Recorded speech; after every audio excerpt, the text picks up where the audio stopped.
Chapter 72, The Lesser Pilgrimage and its Aftermath. The months passed until nearly a full year had gone by since the signing of the Treaty of Hudaybiyah. It was now time for the Prophet and his companions to set off for Mecca, in accordance with Quraysh's promise to allow safe access to the holy sanctuary so that they might perform the rites of the lesser pilgrimage, Umrah.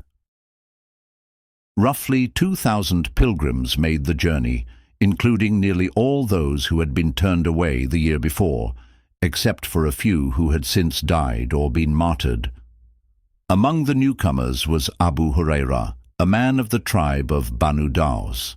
He had arrived in Medina with other members of his tribe during the Khaybar campaign, and, being destitute, he joined the ranks of the people of the bench, Ashab al-Sufa.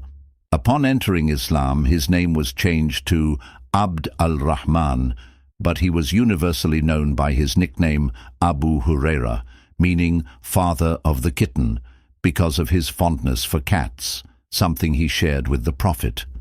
On this journey, the Prophet placed him in charge of some of the sacrificial camels.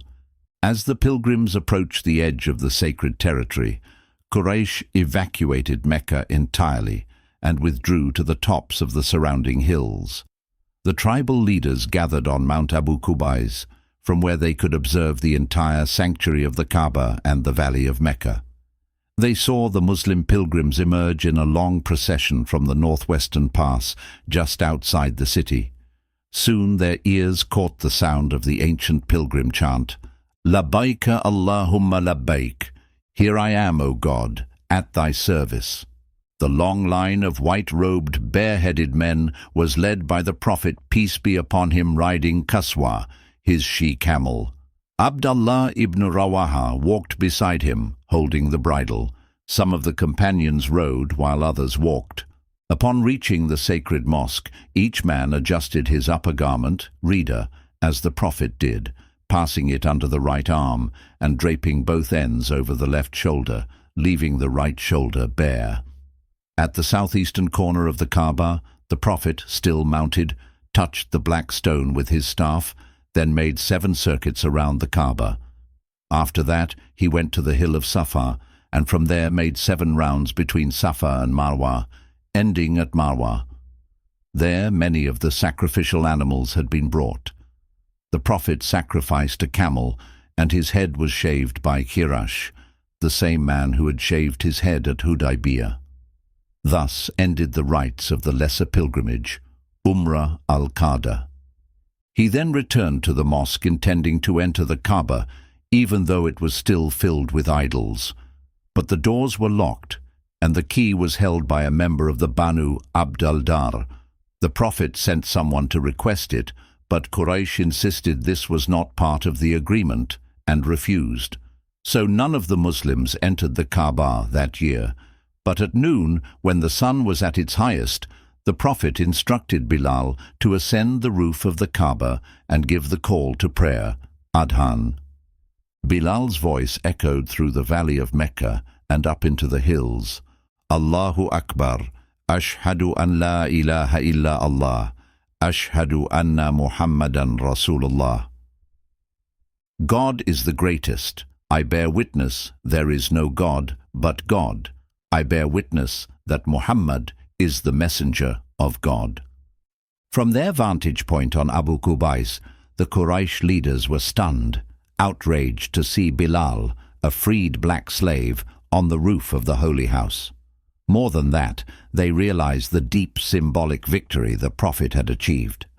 They now bitterly regretted the treaty that had once seemed a strategic win for Quraysh. The Muslims remained 3 days in Mecca. The Prophet's tent was pitched in the mosque.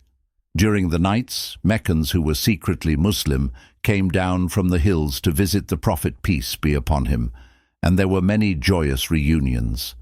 Among them was Abbās, whose Islam was tolerated by Quraysh. He spent most of those days openly with the Prophet. During that time, he offered his wife's sister, the widow Maymūnah, to the Prophet in marriage, and the Prophet accepted. Maymūnah's household included her sister al-Faḍl, their half-sister Salmā, widow of Ḥamzah, and Ḥamzah's daughter, Umārah, a young orphan girl. Al suggested they not leave the girl among the idolaters, and Fāṭimah, who was among the pilgrims, took her in her howdah for the return journey to Medina.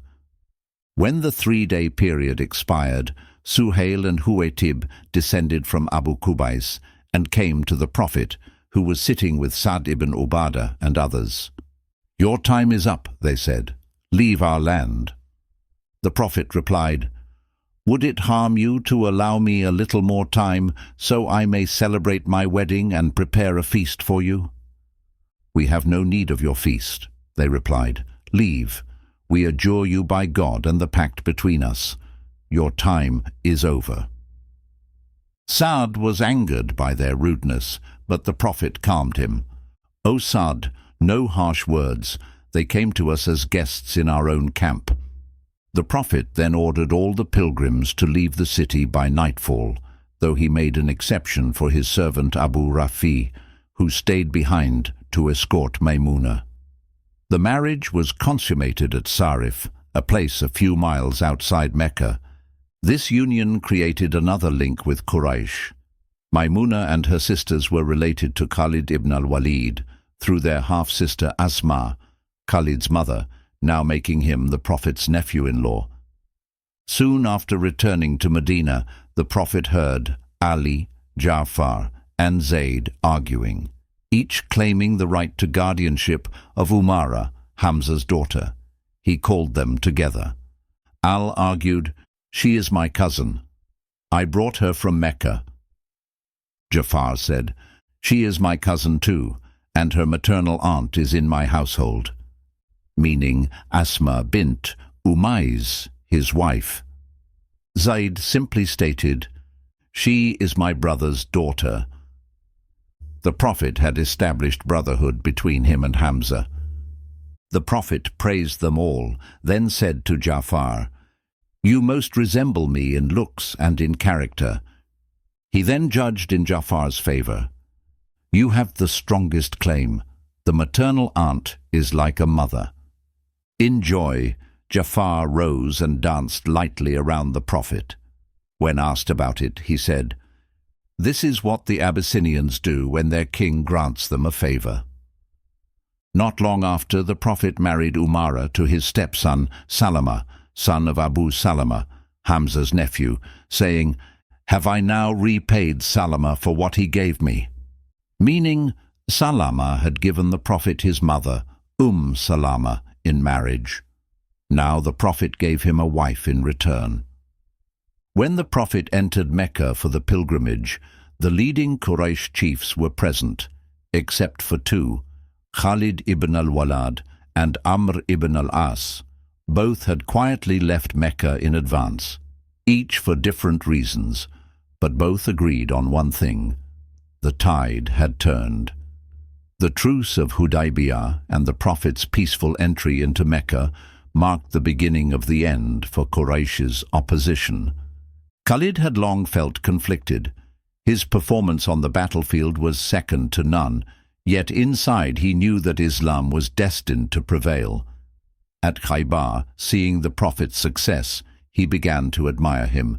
He remembered the words his dying brother Walid had written, "Muhammad sometimes asks after you and says, if only Khalid would use his brilliance for Islam, he would be given priority among others."